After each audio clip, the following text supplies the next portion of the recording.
Hey, what's going on everybody, and welcome back to another Fallout 4 mod review, and today we're checking out something very special, and that is the 12.7mm SMG, the classic Fallout New Vegas SMG being brought to us in Fallout 4 by Bwones and Victor Tomioka. This is an absolutely amazing mod. I'm going to come straight out the gate. Before we get into any details, I have to say I am blown away by not only the amount of content in this mod, but the quality of it. It is absolutely amazing. All of the cool classic stuff from New Vegas is here, as well as a bunch of cool new stuff that I never knew I needed that makes this weapon even more amazing. And to be honest, as far as standalone weapons go, just individual single weapons, this might be one of the coolest weapons that have come out this year. So you have a lot to be excited for. Now then, when you download this mod, you are of course going to get the 12.7mm SMG. It is going to require the 12.7mm pistol by Deadpool 2099, which is going to add the classic pistol from New Vegas as well. The only reason that it requires it is for the newly added 12.7mm ammo type. However, there are versions of this mod, in case you don't want the requirement, that will rechamber it to either 45 or 50 caliber, depending on your preference. But for me, I want to stick with that 12.7mm. As to be expected, this is going to make full utilization of Fallout 4's weapon attachment system, and you're going to get a ton, and I mean a ton, of options in this mod.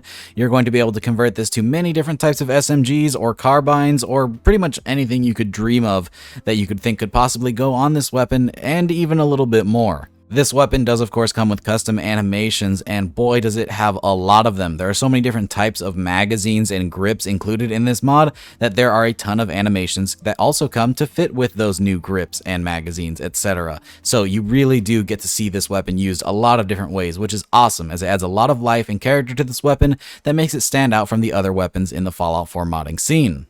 Additionally, this weapon is added to the leveled list, which is a feature that I love. It is added after level 25 and will spawn in the weapon vendors in Diamond City and Good Neighbor, so that'll be Arturo and Cleo, making this pretty rare when it comes to shops, and it will spawn after level 25 on gunners as well, which makes a whole lot of sense. This was a late game weapon in New Vegas, so it makes sense to spawn at a pretty high level in Fallout 4 as well, and being only found on gunners makes a good bit of sense too. There are no unique versions of the weapon included in this mod, but I think that's just fine. There are so many attachments in this that you can make some pretty unique stuff on your own, not to mention there's a ton of faction skins that you can put on as well. I think that covers most of the basics. Now let's get into the nitty-gritty details and go check out the stats of this thing. So here we have the most basic version of the 12.7mm SMG in this mod. Now this may not look identical to the classic New Vegas style you might be used to, but I gotta say I do still like this design quite a lot. But don't fret, with modifications you can turn this into the classic SMG that you're used to with the nice green paint and the top mounted magazine. Now then, as for the basic version of this weapon, this thing has a damage of 62 in semi-automatic. Yes, there is a semi-automatic version of this weapon. You'll notice that my weapon says 45 instead of 12.7. I think that is just a bug with the most recent patch of this mod that I am using. It did originally use 12.7, and I'm sure it intends to again. There just might have been an issue in the most recent update. I have a strong feeling that this will be fixed very, very soon. Now then, this thing has a fire rate of 33 in semi-automatic, a range of 119, an accuracy of 67, a weight of 7.2 pounds, and a value of 330 caps. And I gotta say, all these stats in mind, this is pretty balanced, especially when you factor in the actual 12.7mm ammo. This is a pretty good damage for some late game ammo, so I like this thing a whole lot. Now then, let's talk custom animations. Like I said, there's a ton of different reload styles available in this mod, as well as different foregrip positions, but I want to focus on the big stuff. And we're going to start, of course, with the classic top-mounted magazine, what I'm sure everybody is here to see. So I'll go ahead and let this thing fire and reload so you can look at it and hear it for yourself and determine if this weapon is right for you.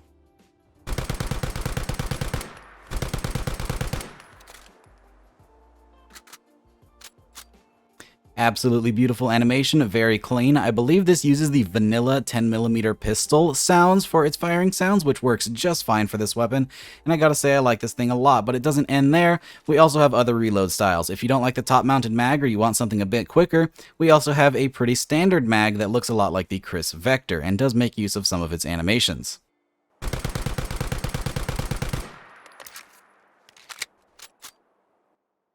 And then one of my favorite things in this mod is there is the inclusion of a drum mag, which seems pretty simple, but this drum mag has a really cool reload that I think you guys will like a lot. So I'll let that play now as well.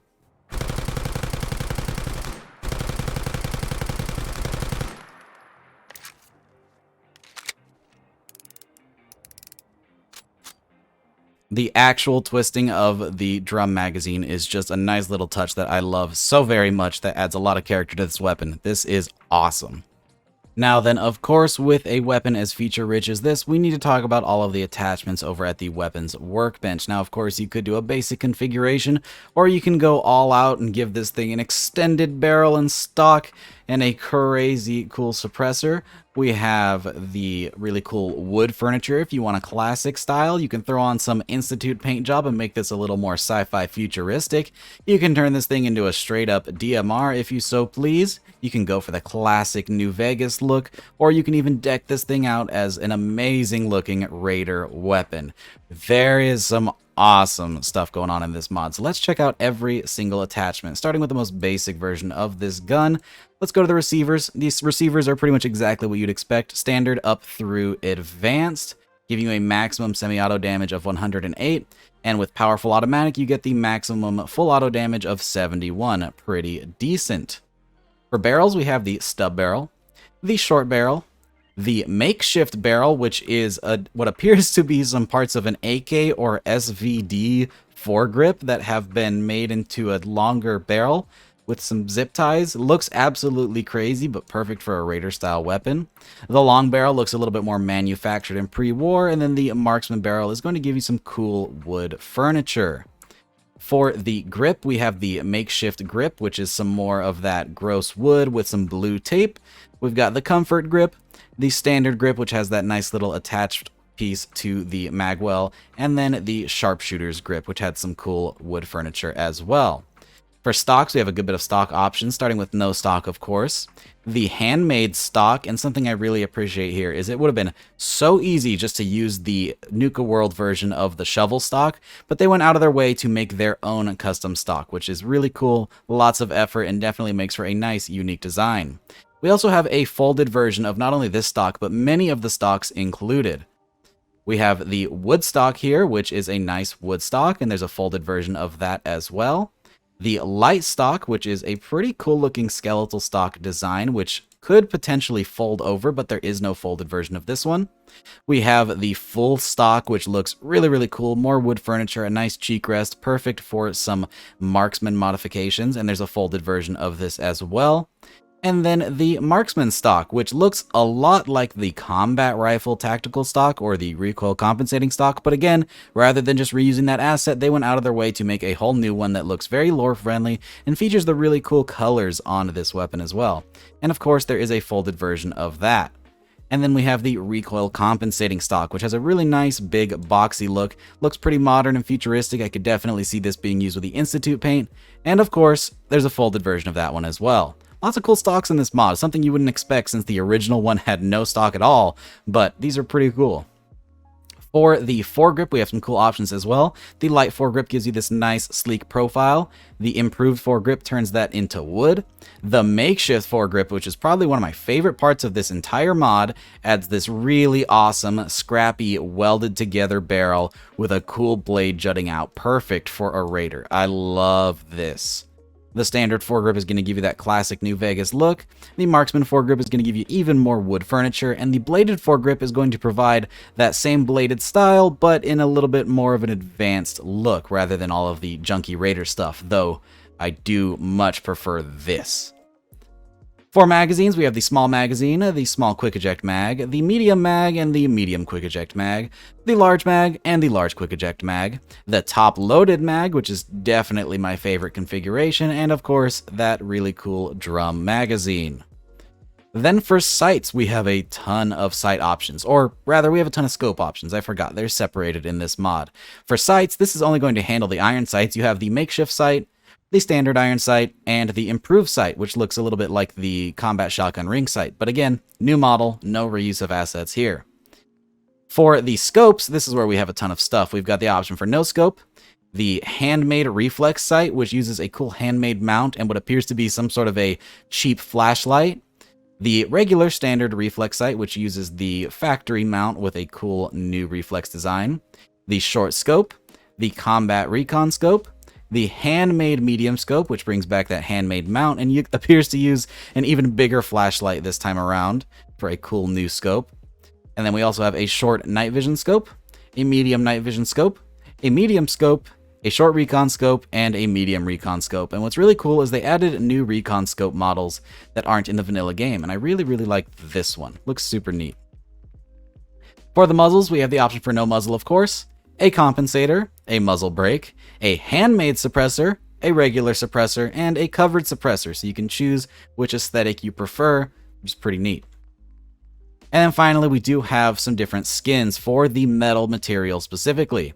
You have the standard metal, the Raider metal, which looks super cool, the railroad material, the New Vegas material, the woodland camouflage, the urban camouflage, the desert camouflage, and the Arctic camouflage, the Minutemen material, the Brotherhood of Steel, the Institute, Enclave, All-American, Red Dawn, Patriot, Legion, and NCR, which is something you don't see a lot of in weapon mods, a nice NCR paint, so that's pretty cool.